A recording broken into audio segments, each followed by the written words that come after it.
अब हम यहाँ पर प्रश्नावली 2.1 का उदाहरण नंबर 2 सॉल्व करेंगे। तो जो है द्विघात बहुपद दिया हुआ है, इसके शून्यक हमें ज्ञात करना है। यदि आप कक्षा 10 NCERT गणित की किसी भी प्रश्नावली के प्रश्न हल सहित देखना चाहते हैं तो इसी चैनल की प्लेलिस्ट में जाइए, और यदि आप अध्याय 1 से अध्याय 5 तक सभी प्रश्नावलियों के सभी प्रश्न क्रम हल सहित देखना चाहते हैं तो डिस्क्रिप्शन चेक कर लीजिए। तो यहाँ पर पहले ये प्रश्न देख लो पूरा। तो जो द्विघात बहुपद दिया हुआ है, इसके शून्यक ज्ञात करेंगे हम गुणनखंड विधि से। फिर हम शून्यकों तथा गुणांकों के बीच के संबंध की सत्यता की जांच करेंगे 2 सूत्रों से, शून्यकों का योग और शून्यकों का गुणनफल। तो यहाँ पर पहले हम जो है द्विघात बहुपद दिया हुआ है, इसके शून्यक निकाल लेते हैं गुणनखंड विधि से। तो इसके हम गुणनखंड करेंगे। तो गुणनखंड विधि तो हम जानते ही हैं, बीच वाली संख्या को इस प्रकार तोड़ना है कि पहली वाली संख्या और अंतिम वाली संख्या को जो गुणा में आए उतना इस बीच वाली संख्या को गुणा में आना चाहिए, और जोड़ या घटाना में यही बीच वाली संख्या आना चाहिए। तो यहाँ पर इसके साथ में 1 माना जाएगा, तो 1 का गुणा 10 में होगा तो 10 ही आएगा। तो 7x को इस प्रकार तोड़ना है हमें कि गुणा में आना चाहिए 10 और जोड़ या घटाना में आना चाहिए प्लस के 7x। तो यहाँ पर ये x² ज्यों का त्यों प्लस 7x को इस प्रकार तोड़ सकते हैं 5x प्लस 2x और प्लस 10 ये ज्यों का त्यों। अब हम दो के जोड़ों में कॉमन लेंगे, तो इन दोनों में से हम ले लेंगे x कॉमन। तो यहाँ बचेगा x प्लस यहाँ बचेगा ये 5, प्लस का चिन्ह लगाया। अब इन दोनों में से लेंगे हम 2 कॉमन, तो यहाँ बचेगा x प्लस 2 पंचे 10, तो यहाँ बचेगा 5। संख्याएं इस प्रकार कॉमन लेते हैं कि जो ब्रैकेट में संख्याएं हैं दोनों जगह सेम आना चाहिए। तो यहाँ पर दोनों जगह ये ब्रैकेट में संख्याएं सेम ही है, x + 5 x + 5। तो इनको ले लेते हैं हम एक जगह कॉमन। इन दोनों को हमने यहाँ पर कॉमन लिया, तो यहाँ बचा x + 2। अब हम दोनों के बराबर में 0 ले लेते हैं, x + 5 इसके बराबर में 0 ले लेते हैं और x + 2 इसके बराबर में भी 0 ले लेते हैं। अब यहाँ पर पक्षांतरण करेंगे, तो यहाँ पर प्लस के 5 बराबर के उस तरफ जाएंगे तो माइनस के 5 हो जाएंगे, तथा प्लस के 2 बराबर के उस तरफ जाएंगे तो माइनस के 2 हो जाएंगे। तो ये आ गए हमारे दोनों शून्यक, माइनस का 5 और माइनस के 2।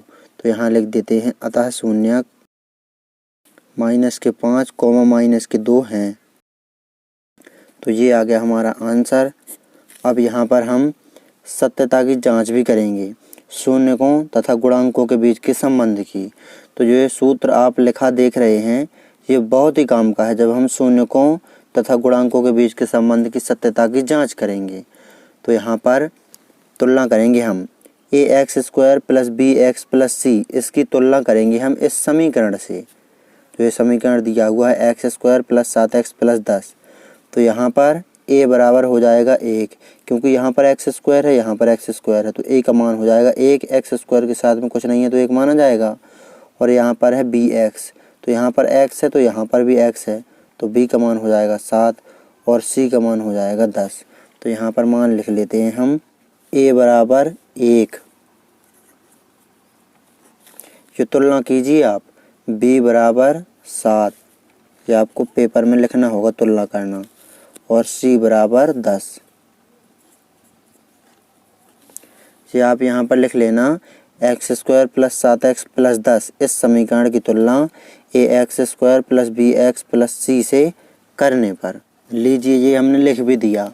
अब यहाँ पर हम सत्यता की जांच करेंगे शून्यकों तथा गुणांकों के बीच के संबंध की।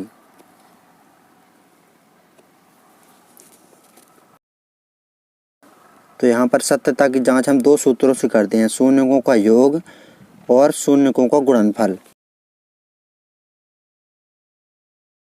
तो शून्यक होते हैं अल्फा और बीटा, तो शून्यकों का योग अल्फा + बीटा, और शून्यकों का गुणनफल, तो शून्यक अल्फा और बीटा ही होते हैं, तो शून्यकों का गुणनफल अल्फा × बीटा। अब सूत्र होते हैं, शून्यकों का योग का फॉर्मूला होता है -b/a, और शून्यकों का गुणनफल का फॉर्मूला होता है c/a। ये a b c हमने यहीं पर ये सूत्र में रखने के लिए ही निकाले हैं। तो यहाँ पर जो ये शून्यक हैं ये हैं अल्फ़ा और बीटा। पहला शून्यक अल्फ़ा, दूसरा शून्यक बीटा। मान रखेंगे अब हम यहाँ पर, तो अल्फ़ा ये पहला शून्यक है -5, बीटा दूसरा शून्यक है -2 बराबर माइनस का चिन्ह लगाया।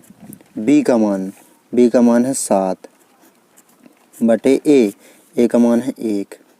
-5 और -2 जुड़ जाएंगे तो -7 हो जाएगा बराबर 1 का भाग देंगे -7 में तो -7 ही रहेगा।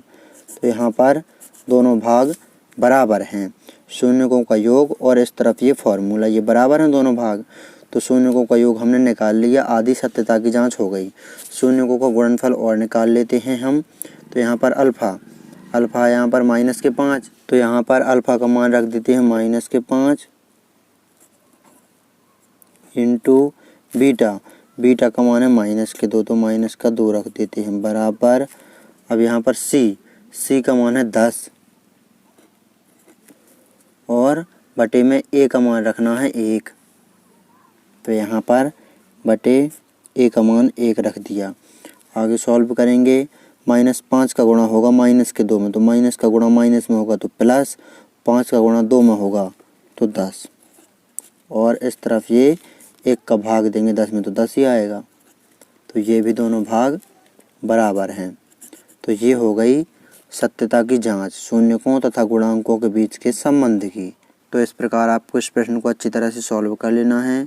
यदि आप अध्याय 1 के सभी प्रश्नावलियों के सभी प्रश्न, अध्याय 2, 3, 4 और 5 की सभी प्रश्नावलियों के सभी प्रश्न क्रमशः सहित देखना चाहते हैं तो डिस्क्रिप्शन ज़रूर चेक करें। और यदि आप संपूर्ण कक्षा 10 NCERT गणित की सभी अध्याय की सभी प्रश्नावलियाँ हल सहित देखना चाहते हैं, एक अध्याय से लेकर के 15 अध्याय तक, तो इसी चैनल की प्लेलिस्ट चेक करें। हमने सभी अध्याय की सभी प्रश्नावलियों के सभी प्रश्न, एक भी प्रश्न नहीं छूटा है, सभी प्रश्न हमने हल किए हैं। तो जाइए चैनल की प्लेलिस्ट चेक कीजिए।